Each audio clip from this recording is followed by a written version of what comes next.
Todos muy cordiales y bienvenidos a Perfiles en M95. Aquí estamos una semana más para tener una charla, esperemos que amena e interesante, yo creo que sí. Siempre nos interesa conocer a las personas que nos visitan, su trayectoria y su realidad actual. Y de paso, pues hablar un poco de la ciudad de Marbella y de lo que se tercie. Hoy estoy doblemente alegre por la persona invitada y porque ha regresado después de una larga temporada que yo dije, este hombre habrá dimitido. Como no hay ningún presidente de gobierno, quiero decir ministro, no presidente de gobierno, ministro ni ministra que dimita en este país, digo, lo mismo ha dimitido uno de mis tertulianos y sin embargo amigo, que es José Manuel Bermudo, pero no, ha regresado. José Manuel, bienvenido. Muchas gracias, bien hallado. No, yo no tengo nada de que dimitir. ¿Qué has estado de viaje? No, he estado con mi vida normal, lo que pasa es que yo atiendo solo las llamadas cuando me llaman, claro, cuando no me llaman. O sea que al final No. El culpable soy yo que no lo llama. No, a ver, tú sabes que hay cosas, ¿no? Temas familiares y cosas que hay que resolver y que no siempre se está disponible, pero vamos, que ya sabes que como siempre encantado. Pero hoy evidentemente, José Manuel, tú tenías que venir porque la persona especialmente invitada de hoy es Enrique Vázquez. Enrique Vázquez ha trabajado toda su vida en el ayuntamiento, fue secretario del Palacio de Congresos, ya en algún programa de estos de Marbella en la Memoria que hemos realizado en esta casa, pues ha aparecido en más de una ocasión. Últimamente se dedica, en ese estado de gloria en el que está, que es la jubilación, se dedica a ser presidente de la Asociación de Antiguos Alumnos del Instituto Sierra Blanca, que ahora se llama Sierra Blanca, pero que fue el primer instituto de bachillerato que hubo en Marbella. Enrique, bienvenido. Buenas tardes, gracias por la invitación. Bueno, y además es presidente, no sé si presidente, pero por lo menos ha difundido un club de fans de la cantante Rosa, a veces llamada Rosa de España. Sí, ahora Rosa López. Ahora se llama Rosa López. Antes tenía algunos kilillos de más y ahora no. Ahora no, ahora ya lo soltó lastre. Antes no se le entendía muy bien cuando hablaba y ahora vocaliza. Ya vocaliza y todo. ¿Cómo nos transformamos las personas? Ha visto. Pero eso no ha sido solo a Rosa, ¿eh? Muchos artistas, además, lógicamente, por el tema de la imagen, ha tenido siempre esas formas de transformaciones. Rocío Jurado, sin ir más lejos, recuerdo las primeras veces que actuaba, tampoco se le entendía muy bien. Y claro, ellos tienen que estudiar, igual que ha estudiado guitarra, que no sabía, porque Rosa lo único que sabía es que tenía una voz impresionante, pero cantar poco, y de música menos.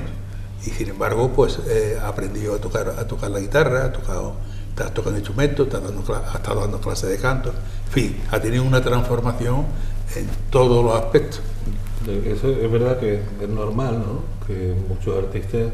Yo recuerdo un caso, que cuando yo estaba en Madrid estudiando y al mismo tiempo empezando en el periodismo, me tocó una vez entrevistar a Amparo Muñoz.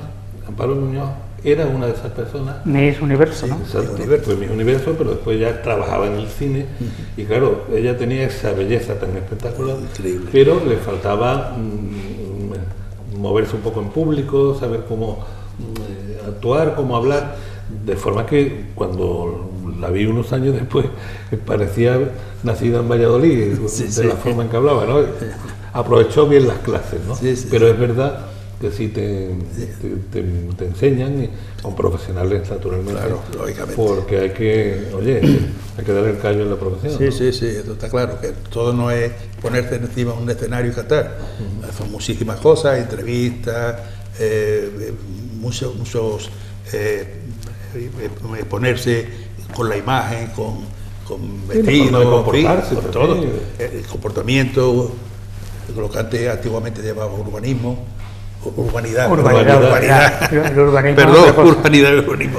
El urbanismo lo entienden uno y la urbanidad. Bueno, yo creo que, mira, lo mismo un día llamamos a Rosa a ver si quiere venir y dedicamos el programa. Que haga la entrevista a él. Que haga la entrevista a él. Pero ahora lo que quiero saber es, ¿dónde nació Enrique Vázquez? Enrique Vázquez Almagro. ¿Dónde naciste? Yo nací en la calle de la Duar, en el número 42. Más castizo no se puede ser. Más castizo imposible. ¿Quién era papá Vázquez y mamá Almagro? Bueno, mi padre se llamaba Felipe, era vigilante de arbitrio y toda su vida estuvo también en el ayuntamiento y mi madre era, pues como casi todas las madres de aquella época, ama de casa.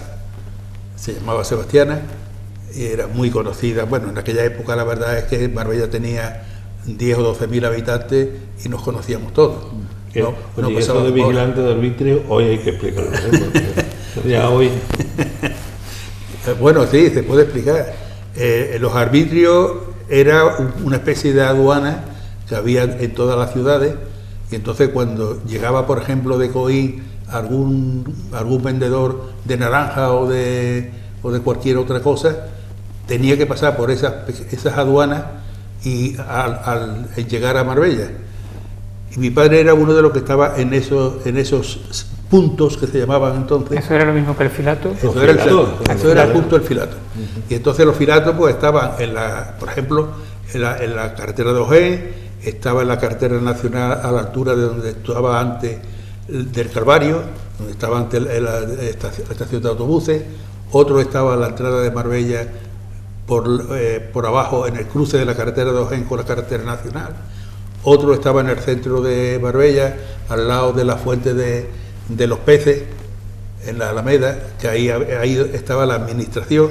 Oye, pues si hoy existieran los arbitrios filatos, sería un negocio, porque vamos, con el volumen de mercancía que entran. Bueno, ahora que ha insinuado algún ministro del gobierno la posibilidad de poner un impuesto por ir por la autovía, no sé cómo será, si habrá que poner una casetilla para pagar allí. Pero no demos idea, por favor. Yo creo que mejor. Lo han dicho ellos. Han dicho ellos. En fin, yo creo que por salir a la calle y decir buenos días y respirar vamos a tener un impuesto.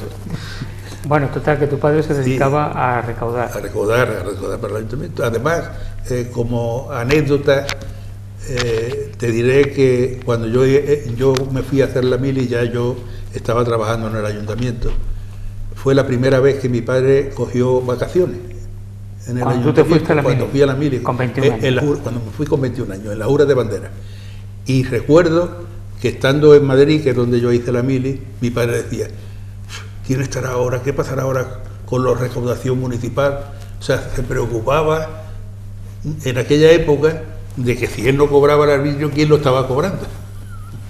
Era curioso, a mí me chocaba mucho porque yo ya estaba trabajando en el ayuntamiento y decía, bueno, nosotros cogemos vacaciones todos los años. Él no había cogido vacaciones hasta que yo me fui a la mili, a la Jura de Bandera. Curiosísimo. Bueno, los tiempos como han cambiado y la forma ha cambiado en muchas cosas. Pero vamos, ¿tú siempre has estado profesionalmente ligado al ayuntamiento? Yo he estado desde los 18 años. Yo entré con 18 años, yo entré a estudiar bachillerato en el año 55 y en el año 60 terminaba bachiller y ya ingresé en el ayuntamiento. Y desde entonces he estado 47 años en el ayuntamiento, hasta que me he jubilado. Vamos, que tú tienes antes había trabajado en muchos sitios. Que tú tienes ya por lo menos 60 y tantos. Yo tengo y mucho tanto. Y mucho tanto, ¿no? Bueno, en aquella época trabajar en el ayuntamiento era tan apetecible, la gente se daba tantas tortas por entrar en el ayuntamiento como ahora. En absoluto. Y yo, de hecho, aunque mi padre trabajaba en el ayuntamiento, yo no iba al ayuntamiento. Yo me presenté en un banco, que era donde entonces se ganaba más dinero. Entonces, yo hice una solicitud al Banco Rural y Mediterráneo y otro compañero de bachillerato también, Francisco Reinaldo, y no me cogieron, ni me llamaron para hacer las pruebas. Y entonces fue cuando me fui al ayuntamiento. Pero todo el mundo quería ir, todo el mundo que tenía más o menos estudios y tal, de bachillerato, a nivel bachillerato, lo que querían si querían cosas administrativas, era el banco, que era donde se ganaba dinero. En el ayuntamiento era donde menos se ganaba dinero. Yo recuerdo una vez, al hilo de lo que estás diciendo, una redacción que nos puso una profesora de literatura en el instituto sobre qué quieres hacer cuando seas mayor. y salió un altísimo porcentaje de gente que quería ir a un banco. Entonces, la mentalidad que había era, niño, a ver si estudiame, a ver si te cogen en el banco. Es claro. Que los padres en aquella época decían, lo interesante es que el niño tenga algún año de bachiller, ni siquiera el bachillerato, sino algún año para entrar en un banco. Yo eso después lo comentaba con algunos compañeros que entraron en el banco y tal, y dice, anda, que si yo llevase a saber esto, me hubiera dedicado a otra cosa, porque no era todo oro como... De todas maneras, en esa época los bancos respetaban a sus empleados, respetaban a los clientes, cosa que hoy día no se lleva mucho. Y no te ponían las comisiones, ¿no? No te ponían las comisiones de ahora. Uno conocía al empleado del banco, tenía confianza con él, se podía hablar. Hoy hay que ir a hablar con la máquina. Sí, es terrible. El cambio de la cuestión bancaria a nivel personal es impresionante. Yo recuerdo que yo tenía cuenta en el banco cuando entré en el ayuntamiento, me hice una cuenta, y cuando faltaba dinero en mi cuenta, me llamaba el interventor: Enrique, que te faltan 10 pesetas en tu cuenta. Y entonces cogía y decía, págalo, que ahora voy yo te lo pago. Ahora hoy te faltan el 29%. Bueno, hoy te faltan 50 céntimos y te devuelven la letra. Pero te digo que es impresionante. Es que las relaciones personales es increíble cómo ha cambiado. Y como tantas cosas. Como tantas cosas, Pero sí que era curioso aquello, era ¿no? De decir, en el banco. Ya después, cuando los ayuntamientos, eso ya ha sido en las últimas, digamos, 3 décadas, ¿no? Cuando entrar en el ayuntamiento sí se convirtió ya en un objetivo de otra generación. Ya, sí. Enrique, antes de ser pionero del bachillerato en Marbella, de ir a aquel instituto que estaba en Flechas Navales, que se inició en el ayuntamiento y después se pasó a Flechas Navales, ¿a qué colegio fuiste? Antes. Bueno, yo el primer colegio que estuve, párvulo, fue con don Joaquín Sáez. Ese colegio estaba en la Plaza del Santo Cristo, justo en el mismo edificio donde luego estuvo la fonda. Ajá. En la puerta al norte de donde estaba la fonda. Ese fue mi primer colegio. Y de ahí pasé a don José Rivera. Y de don José Rivera pasé a los Flechas Navales, y de los Flechas Navales al instituto. Don José Rivera, que era políglota, que conocía incluso el esperanto. Era increíble, don José Rivera era un profesor extraordinario. Y tocaba el piano. Sí, tocaba el piano. Y el hijo me castigaba de cara a la pared a gaitante. José Carlos. Y de allí, y cuando estábamos en don José Rivera, que estaba entonces en la plaza de Altamirano, de ahí nos íbamos algunas veces hacíamos algún novillo de vez en cuando, y nos íbamos al arroyo de la represa, que entonces tenía unos cañaverales enormes, y nos íbamos a coger ranas. Para diseccionarlas. Increíble. Que era una forma de... Paco, pero si seguimos hablando así, entonces la gente se va a dar cuenta de la edad que tengo. Ya, 60 y tanto. Enrique, ¿en algún momento te llamaron Quique? Sí, y de hecho a mi hijo, que también se llama José Enrique, también le digo alguna vez Quique. Sí. No, yo pensaba que lo de Quique era una denominación posmoderna. No. En aquella época a mí también me lo han llamado. No mucho, la verdad es que no mucho. Porque a mí, sobre todo la gente de Marbella, que eran mayores, lo que me llamaban siempre era Felipe, por lo de mi padre. Porque como yo era el hermano mayor, yo soy el mayor de los hijos de mi padre, pues todo el mundo me llamaba Felipe. ¿Cuántos hermanos? Y Felipe fue luego el tercer hermano, el cuarto. ¿Cuántos hermanos? ¿4? Nosotros fuimos 5. 5. Uno tuvo un accidente de un coche cuando tenía 5 o 6 años, y detrás mía viene mi hermana Lola, luego viene mi hermano Felipe y mi hermano Salvador. Cuando tú eras niño, ¿cómo te divertías en Marbella? ¿Tenías tu pandilla, tu grupo de amigos? Sí, hombre, claro. ¿Cómo era la diversión en Marbella para un niño? Pues desde luego lo que está claro es que no teníamos entonces ni WhatsApp ni nada de eso. Menos mal. Sí, menos mal. Además, de verdad que menos mal. Y teníamos nuestras pandillas. Entonces en Marbella había 3 grandes pandillas. Una era la de Jesús Lorenzo el Peseta, que le decíamos Jesús Lorenzo el Peseta. Otro era la pandilla del Esteban y otro era la pandilla del Sheriff. De los 3, el que todavía vive, creo, es el Sheriff, que vivía en Ojén, que cantaba flamenco, José Cecilla. Pues no sé yo si vive o no. Y yo no sé si yo creo que vive, pero bueno, no lo sé. Y yo estaba en la pandilla... ¿Dom ha muerto ya? No, ya ha muerto ahora poco. Y yo era de la pandilla del Seri. Y entonces nos llevábamos nuestras espadas que era de apellido Cecilla. Cecilla. Cecilla, sí. José Cecilla. La madre era Pepa Cecilla. Claro. Y entonces lo que tenía éramos 3 pandillas que teníamos nuestras espadas que eran cañas entonces. Y bueno, y jugábamos sobre todo a pie del castillo de Marbella, allí hacíamos las peleas. Y los juegos más normales eran pues las bolas, las chapas, zartar a velajigo y cosas de estas. Y jugábamos al fútbol en la calle ancha, esquina con la calle Princesa y Príncipe. Ahí jugábamos cuando éramos pequeñitos, pues de aquella época, por ejemplo, estaba el Boñi. Esa zona es la que se llamaba las 4 esquinas. Las 4 esquinas. Ahí esquinas. jugábamos a la pelota. Pues vaya. Lo cual quiere decir que los coches que pasaban por allí en aquella época. Claro, has mencionado, dice, allí es donde teníamos las peleas. Sí. O sea, que las pandillas no estaban muy bien avenidas. No, en absoluto. Luego sí. Pero cuando íbamos de pelea, en plan, vamos a la guerra, e íbamos a la guerra. Luego ya no, luego ya jugábamos, he jugado a las bolas con gente de la otra pandilla y no había problema, vamos. Qué poquitas cosas hacen falta entonces, Y jugábamos en la calle, o sea, nosotros jugábamos siempre en la calle. Sí, es que además antes, claro, la calle, el campo estaba en las puertas de tu casa. Claro, sí, claro. Y tenías... Hombre, en la puerta de frente a mi casa estaba el Leganito. Estaba el Leganito. O sea, que estábamos en la calle Duar, la parte alta de la calle Duar, estaba en medio del Leganito. Y además no había y no había edificio allí ni nada, que yo era un maizal. Así que... Y cuando llegas a la juventud, antes de irte al servicio militar, ya hay que divertirse de otra manera. Hay que, sí, claro, ya llega la época... no pega a tirarse piedras ni nada por el estilo. Absoluto. Y la juventud de tu época, ¿qué centros de ocio, por así decirlo, tenía en Marbella?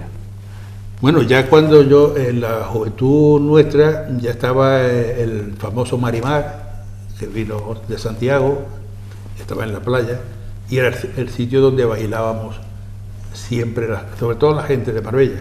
Luego había más salas de fiestas, y la gente iban a la sala de fiestas, que no era la sala de fiestas de hoy, y pasearse. Nosotros nos paseábamos mucho, íbamos mucho al campo, pandillas, y por ejemplo al campamento Vicente Quiñones era un sitio donde los novios, nos reuníamos 3 o 4 o 5 parejas de novios, íbamos allí al campamento Vicente Quiñones, y allí íbamos a Puerto Rico Alto, Puerto Rico.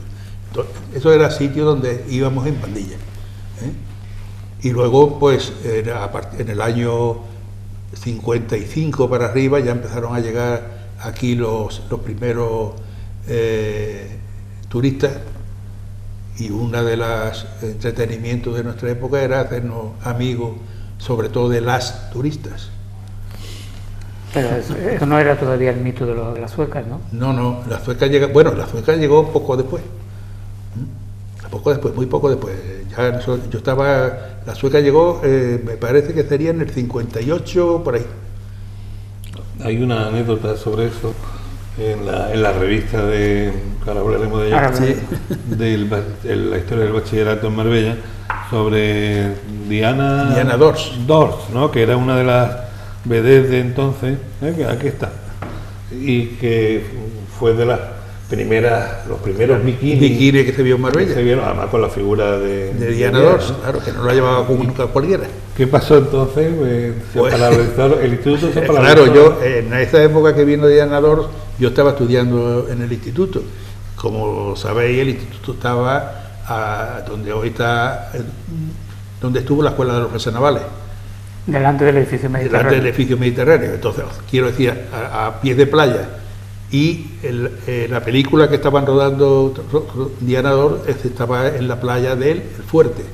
Y lo que hacíamos algunas de las veces, sobre todo cuando las clases eran, entre comillas, menores, era irnos a ver a la Diana Dors en la playa, claro.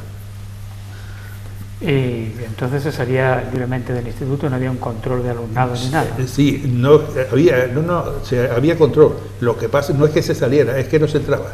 O sea, cuando llegaba una clase, pues faltábamos. Y nos íbamos a la Dianador. ¿No te dejaban entrar? Yo me dejaba ya de entrar.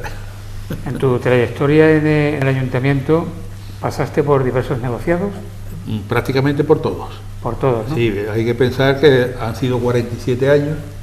Yo llegué al ayuntamiento y entré en intervención con el abuelo de Miguel Nieto, o Miguel Nieto abuelo. Luego me fui a renta y exacciones. Luego estuve en tesorería. Luego estuve en secretaría mucho tiempo, que es donde más tiempo estuve, que llevaba obras y servicios municipales. Lo que es negociado de playa, contrataciones de obras municipales, etcétera. Y de ahí ya me mandaron al Palacio de Ferias y Congresos, y del Palacio de Congresos tuve una enfermedad allí, bueno, cuando estaba terminado un año del Palacio. Y entonces el médico de empresa me visita al hospital y me dice que si quiero irme con él, que le hace falta un administrativo, pues para arreglarle todo el fichero y tal. Y los últimos 10 o 12 años lo pasé con el médico de empresa. O sea que he recorrido todo el ayuntamiento. ¿Te acuerdas cuál fue tu primer sueldo? Pues sí, señor, 133,33. 133 pesetas. Ni un euro. Ni un euro. Y luego estuve mucho tiempo cobrando 1.333,33. Además era curioso 10 euros. la forma de Pero, perdón, no 133, 1.333. 1.333,33. Ya, el otro me pareció muy poco menos de un euro. 1.333,33. Sí, tampoco era para lanzar golpes. Yo me acuerdo, yo tengo todavía la primera nómina, que no era nómina, era unos sobres, y en los sobres echaban el dinero. Yo tengo el primer sobre con 400 y pico de pesetas, porque no trabajé el mes entero. Entré el día 12 o el día 14 del mes, y entonces en vez de las 1.300, 400 y pico. Sí, claro, como cobraba la gente antes sobre. Sí, sobre. Ahí no había tanto control de Hacienda, ni impuestos de nada. Bueno. Por eso que había en las empresas un habilitado, incluso en el instituto el habilitado, que era don Cesario, fue que era el que prestaba dinero y el que pagaba el famoso sobre. Exactamente.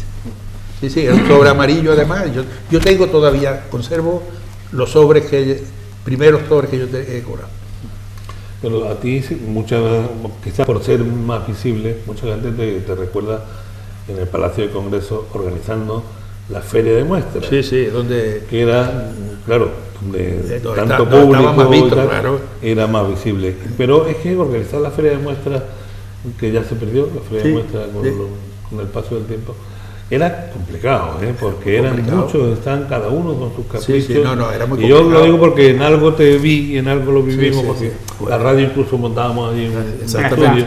Exactamente. Y aquello surgió de lo del Palacio de Congreso, surgió para montar la feria de muestras, porque una vez se cayó, vino un vendaval y tiró las instalaciones. 2 años. 2 años se tiraron las instalaciones. La feria de muestras empieza en Marbella por un empresario de feria que pide permiso al ayuntamiento para montar la feria de muestras. Y el ayuntamiento le da permiso y la monta en el puerto deportivo. En el año 81. Exactamente. La concesión que se le dio era que con las entradas tenía que pagarle al ayuntamiento una cantidad. Y bueno, ahí hubo un problema, que al final el ayuntamiento cobraba menos de lo que parecía que tenía que cobrar y tal.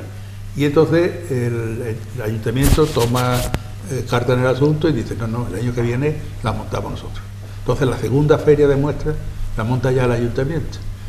Me acuerdo que cuando iban a montarla yo estaba de vacaciones precisamente, y entonces me llamó Alfonso Caña, que era entonces el alcalde. Y me dice, Enrique, ¿dónde estás? Digo, estoy en Ávila, estoy de vacaciones. Y dice, pues vente que vamos a montar la feria de muestras. Eso fue 3 meses antes de montarse la feria de muestras. Me vine, dejé allí a mi mujer y a mis hijos, y me puse a trabajar con un concejal, que era el director de la feria, el político, y yo fui el que llevaba toda la cuestión administrativa, de contrataciones, etcétera.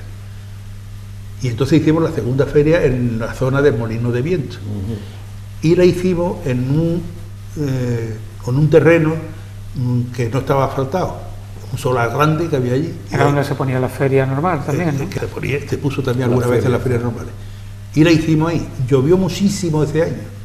Y mucho viento también. Mucho viento. Y se mojó la feria toda, en fin, un desastre. Al año siguiente la montamos en molino de viento, pero ya en las calles, sobre el asfalto de las calles. Aprovechamos las calles y era una feria que hacía una cruz. Y ahí la hicimos. El agua ahí, aunque lloviese, no pasaba nada. Pero ¿qué pasó? Que vino un viento y nos tiró en las ferias. Todos los toldos. Bueno, aquello fue terrible porque momentos antes de tirar la feria había pasado por allí un colegio de niños. Puede ser una tragedia. Y yo estaba a la entrada de la feria, que teníamos allí esa la oficina, y cuando yo siento clac de caer aquello, bueno, me descompuse, salí corriendo y me fui a ver qué había ocurrido, porque yo a los niños lo había visto entrar, pero no lo había visto salir de la feria. Bueno, cuando ya pasé por entre aquellos hierros, toldos y tal, y vi que los niños no estaban, me vine abajo, me senté allí, estuve, bueno, o sea que fue un drama. Ese fue el motivo de hacer el Palacio. Ese fue el motivo de que el ayuntamiento dijera, bueno, vamos a hacer un palacio de feria para la feria. Y se llamaba el Palacio de Feria, me acuerdo que se llamó Palacio de Feria y Palacio Polivalente de Feria y Congreso. Palacio Polivalente de Feria y Congreso. Porque se quería hacer ferias, se quería hacer deporte, instalaciones deportivas allí para hacer baloncesto. De eso allí se hizo un año boxeo y tal. Y algún congreso. Y también hubo muchos problemas porque cuando la cersa que tiene la feria, eso se iban haciendo una cersa, otra cersa, y luego se iban uniendo. Cuando estaban las dos primeras cersas, que todavía no se habían unido, también pasó que vino un viento y las tiró. ¿Qué año era eso? Eso fue... Pues, 83, 84. Sí, por ahí, 83, 84. 81 fue Puerto Deportivo. Eso es. Después 82, 83 y el 84. En el 84. Y el 84. Y en el 84. Y entonces también estaba yo, era en mes de enero, y me llamó entonces José Luis Rodríguez, que era el que estaba de alcalde. Enrique, eso fue a las 6:30 a las 7 de la mañana. 20 para abajo que se ha caído la feria. Que me dice, y también me cogió el tema de aquel. O sea que yo he vivido todas las transformaciones y lo que tú dices, que la feria no es lo bonito que parece cuando la feria está en Barça.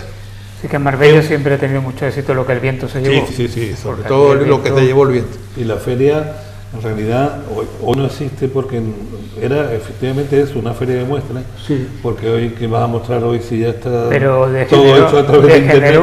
Eso es lo que iba a decir. Porque al final era para ir a comer allí empanadas. Se quedó una feria de gastronomía. Claro. Yo me acuerdo con el primer director que empezó a meter gastronomía allí, se lo dije. Digo, me parece que está ahí haciendo una cosa que no es lo que era en un principio. Al final todo se soluciona con minutos. Sí, entonces quiero aquella feria. Pero al principio sí era, hombre, casas de coches, de electrodomésticos. Y la primera feria que nosotros hicimos, que es la segunda feria, allí todas las empresas del INI. Estaba Daniel García Parra, ¿no? En aquella primera no. En aquella primera feria estaba Eduardo Romero, el concejal Eduardo Romero, era el presidente. García Parra estuvo ya luego. Y que, por cierto, un saludo muy fuerte y que te ponga bien, pero ya mismo. Y que además con él me he llevado muy bien siempre. Y lo que le iba diciendo, que en aquella feria todas las empresas del INI quedaron allí. Me acuerdo el Correo y Telecomunicaciones pusieron stand, los camiones aquellos Pegaso eran, los Pegasos me parece, Pegaso, que era del INI, expusieron allí, o sea que fue una feria realmente de una exposición industrial. Hubo una época en que se hicieron dos ferias el mismo año, en dos temporadas. Sí, 3 ferias hemos hecho. ¿3? Sí, nosotros hicimos Feria General de Muestras, Salomar, Feria del Salón de Hostelería, y una feria de artesanía, Artesur. Esas 3 ferias se hizo en un año. Estuvimos 2 años o 3 haciéndolo. Y luego se hizo una feria de anticuarios. que también se Sí, hizo, bueno, que fue bastante... Ya después se han ido bastante importante. haciendo ya bastantes cosas, ¿no? Y en la zona que ahora es el Boulevard de Pablo Raiz, ahí se montó un año también, ¿no? De Muestra no. ¿La muestra no era? Que yo- Recuerdo que algo se hizo no, ahí no, también. de Feria de Muestra no. Bueno, ahí se montó algo en la parte norte, La parte norte, sí. era Jesús Gil el alcalde, y algo se hizo ahí. ¿Alguna muestra de con algo una se- carpa arriba Sí, la en que la parte puso- sí, norte. la que puso- Sí, fue una Pero vamos, pseudo alguna cosa de esta. feria, sí. Sí, sí. Pero vamos, oficial municipal así, bueno, oficial municipal, lo digo entre comillas porque cuando Jesús Gil, decir oficial es cualquier cosa, vamos. Hacía lo que quería y punto. Se hizo una cosita allí, pero vamos, no era, Sí, sí. No era- el estilo de lo que se había hecho antes, ¿no? Como este programa tiene su vertiente también un poquito, como siempre digo, de prensa del corazón, de apartado rosa, por así decirlo, tú no te puedes ir sin decirnos, tú eres un joven enamoradizo, Bueno, depende. hasta donde puedas contar, claro. No. me Digo da que la- depende de lo que se llama enamoradizo. Yo soy un joven enamorado, pero no enamoradizo. O sea, yo a mi mujer la conocí teniendo yo pues 16 o 17 años y sigo con ella. O sea, soy un hombre enamorado, pero he tenido pocos amores. Ya, no puedes decir, cuando yo tenía pelo, pues tú sigues teniendo un pelo sigo teniéndolo. envidiable. Cosa que no le pasa a José Manuel. No, no. Que ahí no. Hay que cuidar la cabeza. Tu mujer, ¿cómo se llama tu mujer? Pepa Galiano. Pues tienes la oportunidad de saludarla para que no te reproche nada. Hola, Pepa. Y Enrique, como se decía en aquella época, frutos de ese matrimonio. Pues fruto de ese matrimonio, 2 hijos, una niña y un niño, o sea, una pareja. Mi hija se llamaba porque desgraciadamente murió muy joven, se llamaba Yolanda y mi hijo se llamaba José Enrique. Y mi hijo parece que ha cogido la misma marcha que yo tenía. O sea, al final se iba a ir después de terminar la carrera, se iba a ir a Inglaterra. En ese intermedio aparecieron 56 plazas para entrar en el ayuntamiento. Como yo no tenía dinero suficiente para que mi hijo se fuera a Inglaterra sin saber qué iba a ocurrir, le dije, métete en el ayuntamiento, coge y te hace las oposiciones, y luego ya, cuando tú quieras irte a Inglaterra, te vas, pide la excedencia y tal. Y hoy está trabajando en el ayuntamiento, como hice yo. ¿Cuántos nietos tienes? 2, un nieto de mi hija y una nieta de mi hijo. Y al niño se le ha ocurrido meterse a periodista. Y a mi nieto se le ha ocurrido estudiar periodismo y ciencias empresariales. Así que ahí lo tengo haciendo ya tercero en Madrid. ¿Tú crees que ganará más dinero como periodista o como ciencias empresariales? Yo creo que como ciencia empresarial tendrá mucho más posibilidad. Sobre todo podrá analizar mejor por dónde le vienen las cosas. Hombre, lo mismo Tal cuando como está el cotarro, vamos. Lo mismo cuando termine, viene a pedir trabajo aquí a menos 25 y se le da. Eso, a ver lo que ocurre. Sí. Bueno, ha tenido algunas lecciones de Bermudo, ya ha tenido. Sí, ¿verdad? Sí, sí. Vale, Estupendo. tanto como lecciones, vamos.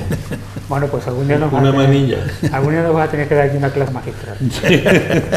Pero Bermudo empezó muy pronto. Sí, sí. Se fue a Madrid, sus famosas entrevistas y con J.M. Bermudo, fotos Nazario.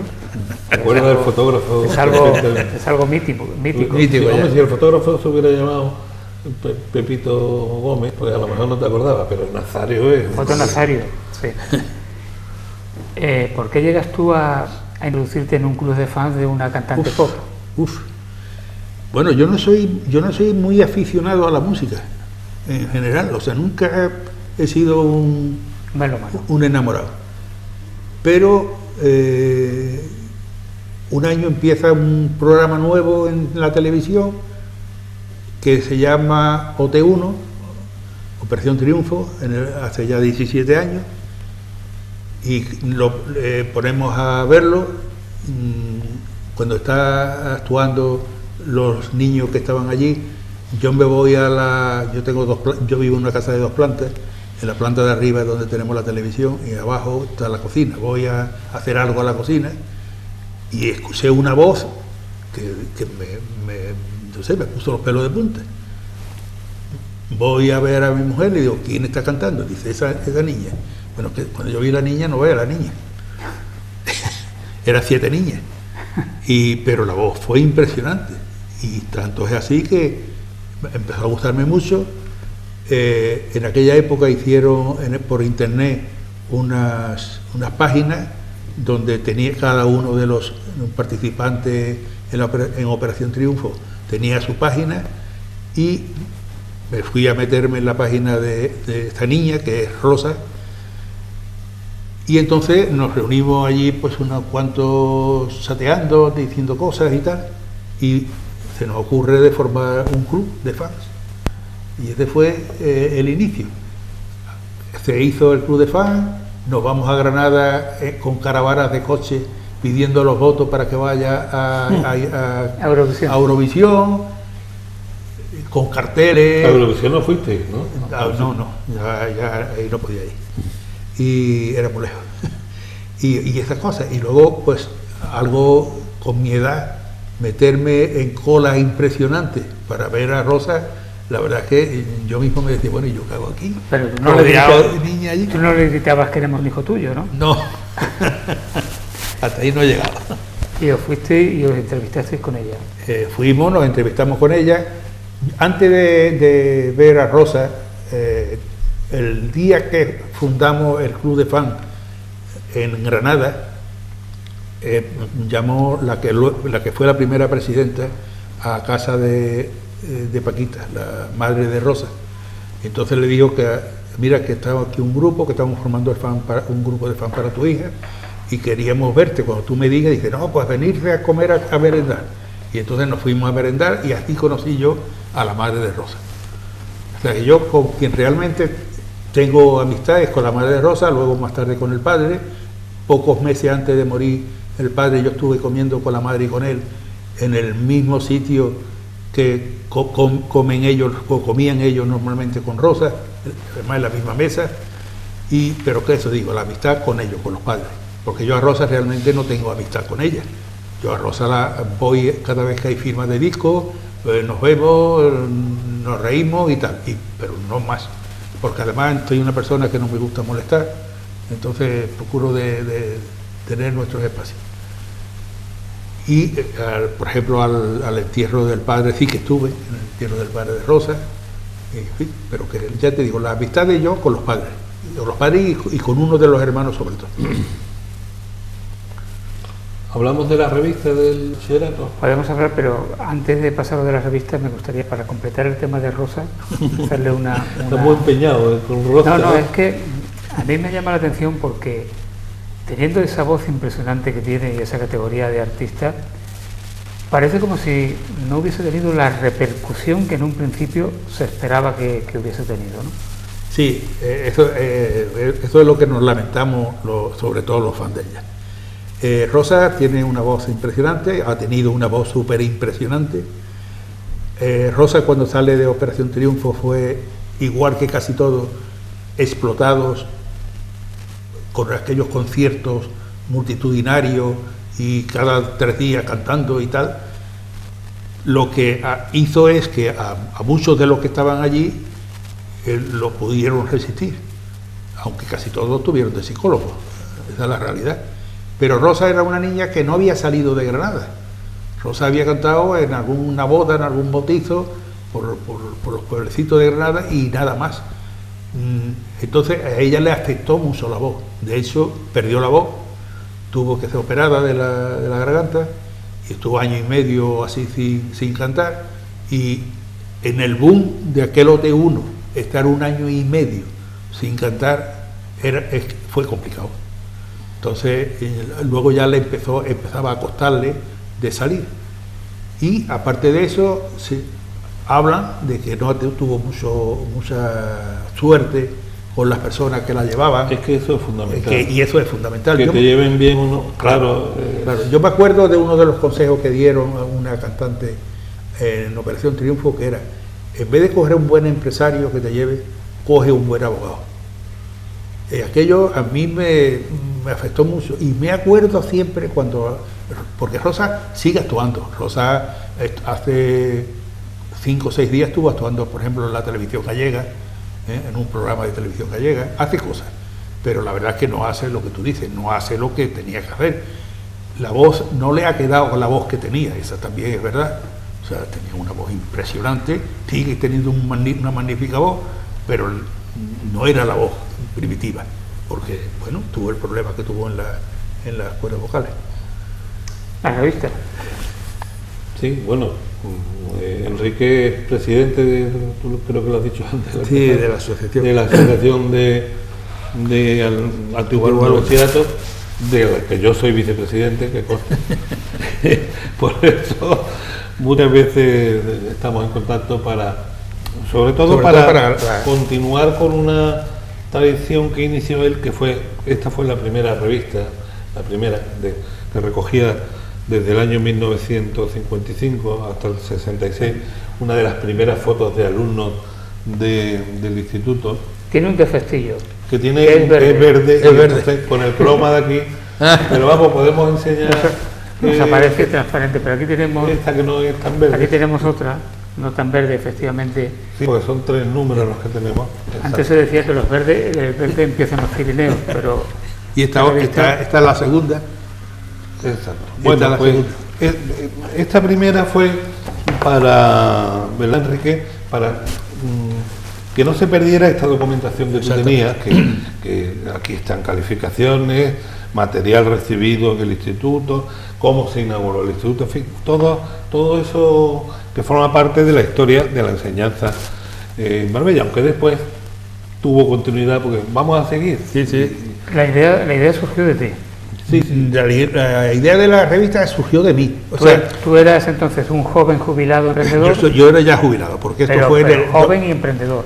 Y emprendedor, sí, por lo menos yo no quería estar sentado en un banco después de jubilarme, después de estar tanto tiempo sentado detrás de una mesa. Entonces yo quería hacer algo.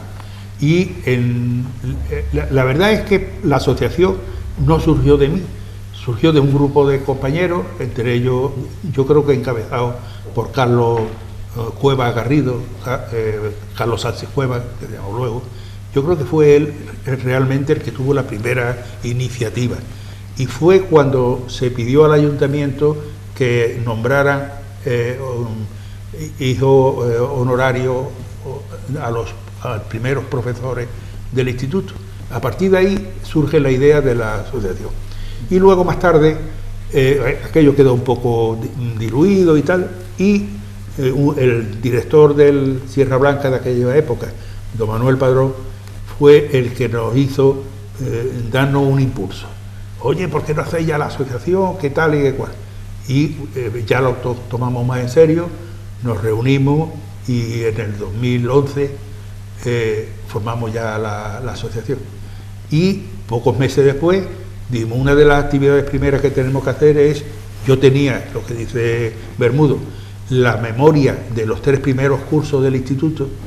Creo que nadie en Marbella la tenía, nada más que la tenía yo, y sigo teniéndola.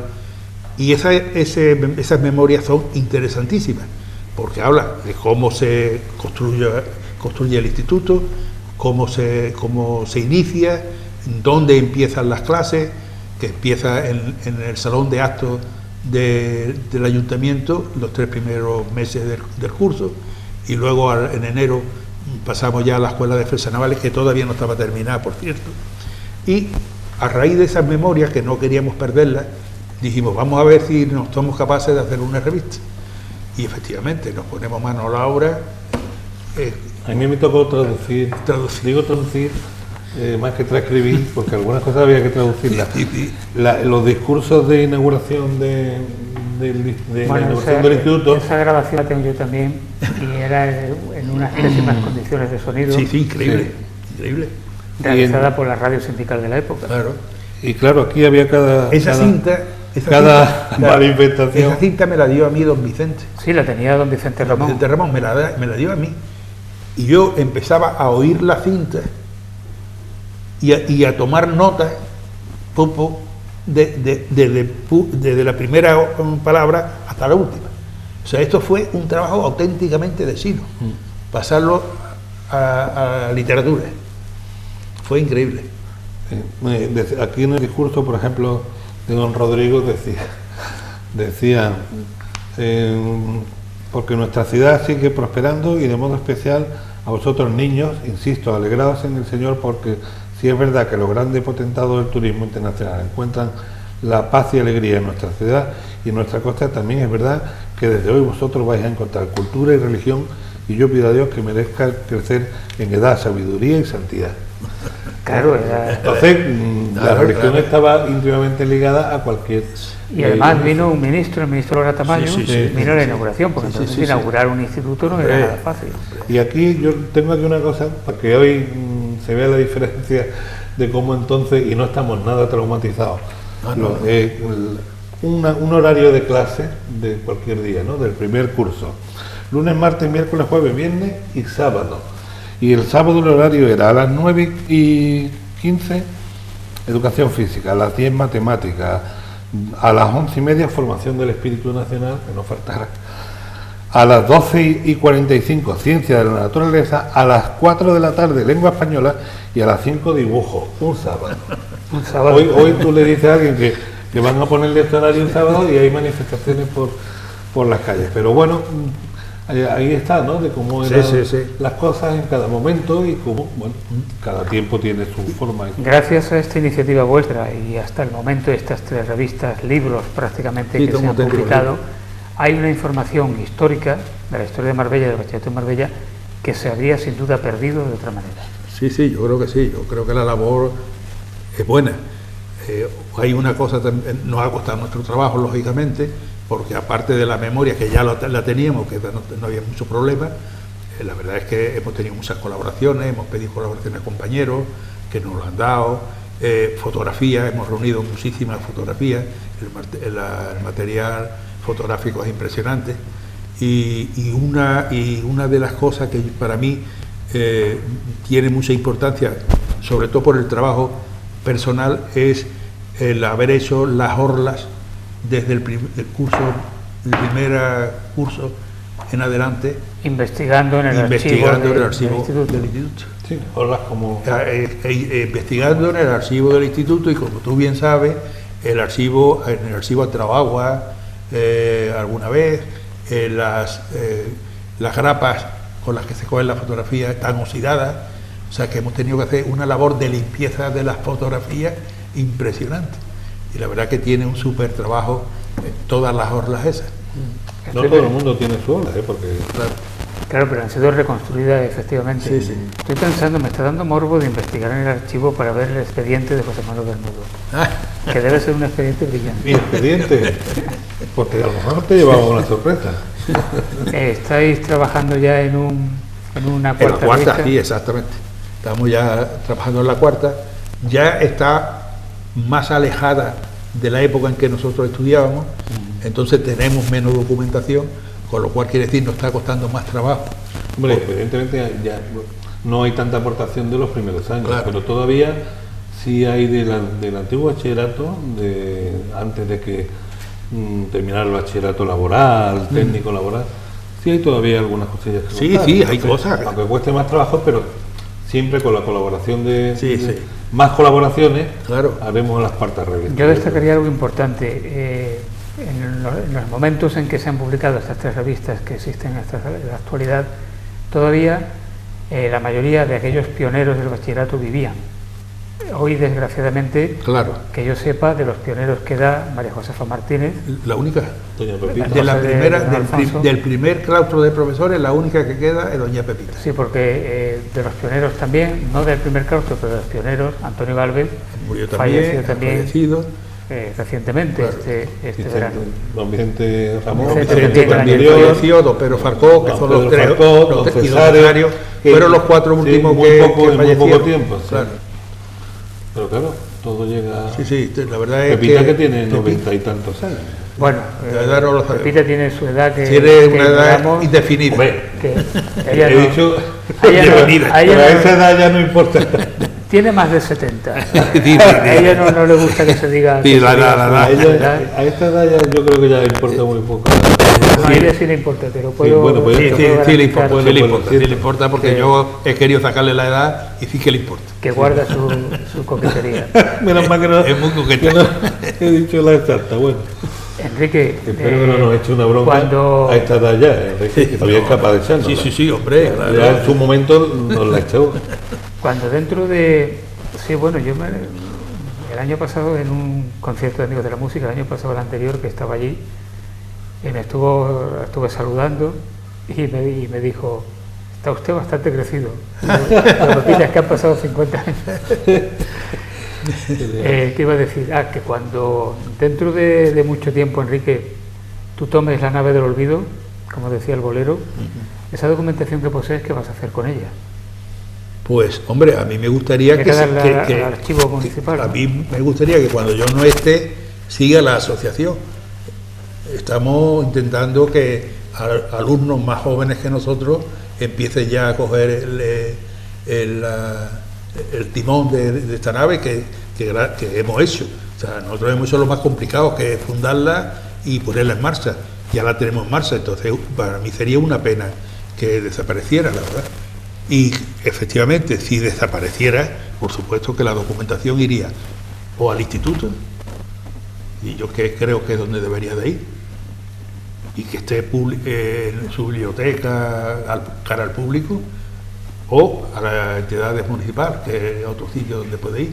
Claro, el archivo histórico quizás tiene la faceta o la proyección de que está abierto a todos los investigadores. Claro. Mientras que un archivo de un instituto Sí, no es un no, archivo de todas público. maneras, en el archivo histórico, por ejemplo, las revistas están allí, todas las revistas están allí, toda la documentación esta la tienen ya.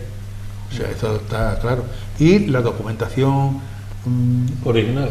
que yo he podido coger del instituto, si no sigue la asociación, pues a mí me gustaría que fuera el instituto otra vez.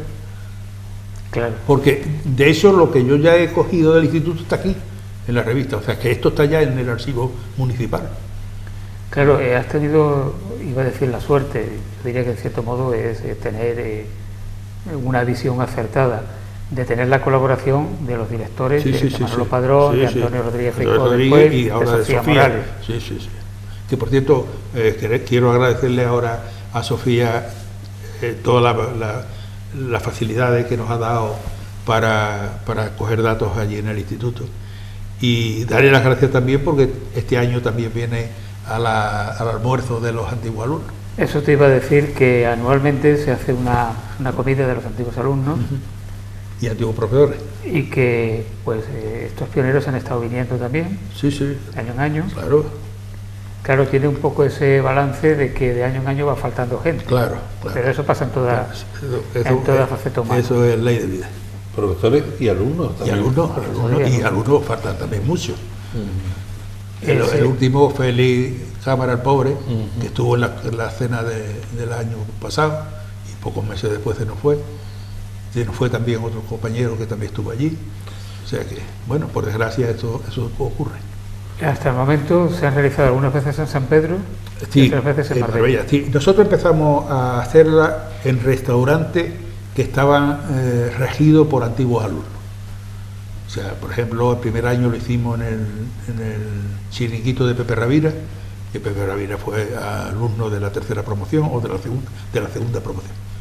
Al año siguiente la hicimos en el chiringuito de un hermano de Pepe Guerrero, que también fue antiguo alumno. Otro año lo hicimos en lo de Paco Álvarez, Casa de la Era. Casa de la Era, que Paco también Paco Álvarez fue antiguo alumno. Y hemos querido hacerlo en Casalario, pero que también es antiguo alumno, pero no tiene La capacidad para albergar a 80 personas, 85, que son los que solemos ir. Y entonces se nos ocurrió ir a San Pedro, a Pepe Romero, a pedirle un menú a ver qué tal, y nos gustó tanto el menú que lo hicimos allí. Sí, porque además los antiguos alumnos de San Pedro decían, oye, Claro, San Pedro también decía eso, hacerlo aquí. venid aquí, ¿no? Y una suerte que tuvimos nosotros con Pepe Romero fue que pudieron antiguos alumnos hacer actuaciones. En el primer año que estuvimos en Pepe Romero, el grupo de Los Problemas, Con Andrés Cuevas. con Andrés Cuevas, Fernando Vacía y unos cuantos más, que todos antiguos alumnos, hicieron un concierto después de la comida en los postres. Este año anterior, otros 2 alumnos del instituto, antiguos alumnos, Pedro y Paco, del dúo Arenal, hicieron un concierto allí. Y cuando estaban en el concierto, otro antiguo alumno, Miguel López Romero, me dice: Enrique, el año que viene vamos nosotros. Y este año creo que vamos a traerlos también. O sea que esto es primicia, hasta ahora no lo he puesto al público, si la autoridad no lo impide, vendrá los jóvenes, el grupo Los Jóvenes. Y este año es el día 1. El día 1 de diciembre. En la freiduría. En la freiduría Miraflores.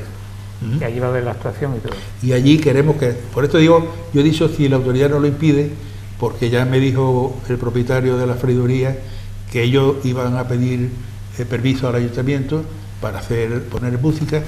Como es una hora que no es de noche, muy tarde y tal, sino que es a mediodía o por la tarde, y va a ser en el interior, no va a ser en la terraza, pues entonces de todas maneras van a pedir permiso, lógicamente, y yo creo que no habrá problema. Hay quien no los pide. Sí, ya. Sí, ya pero bueno, a las 3 de la mañana mejor... había cohetes que no sé de dónde salían. Por eso digo que algunas cosas se hacen correctamente y otras no. Para los compañeros que van a ir al almuerzo, que sepan que tendremos probablemente actuación también igual que el año pasado. ¿Cuántos antiguos alumnos se encuentran asociados? Pues somos 82 me parece que. Pues tendría que haber muchos más. Muchísimos más.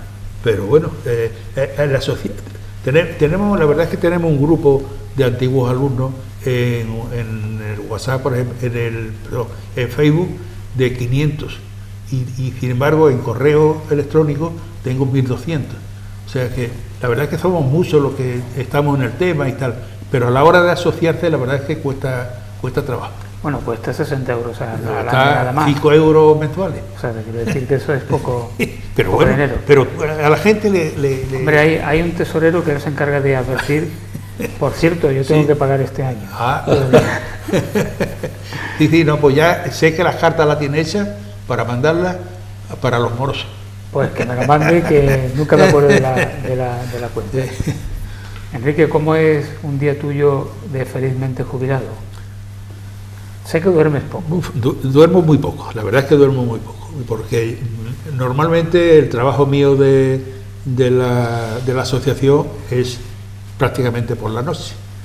Yo me levanto normalmente tarde, ya que cuando estaba en mi trabajo no lo podía hacer, entonces yo me levanto a las 9:30, a las 10 de la mañana, desayuno, me voy a andar un rato, luego me voy un ratito a la oficina de la asociación, hacemos allí algunas cositas y luego me voy a comer.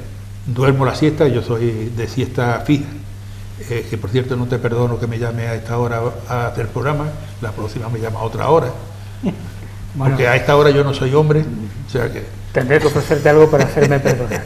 y luego ya, una vez que eso, pues me pongo a leer alguna cosa, a escuchar música, porque a partir de estar con Rosa sí que empezó a gustarme la música, y luego ya más tarde al ordenador, y ahí, bueno, yo todas las noches felicito en nombre de la asociación a antiguos alumnos o antiguos profesores. Por ejemplo, hoy es el cumpleaños de nuestra antigua profesora Torre Cañabate, Marina. A no se le hice la felicitación. Yo hago unas composiciones fotográficas y le mandé anoche la felicitación a ella y a otro compañero. Eso me ocupa tiempo. Marina, que es un prodigio de vitalidad. Eso es increíble. De vitalidad. Eso es impresionante.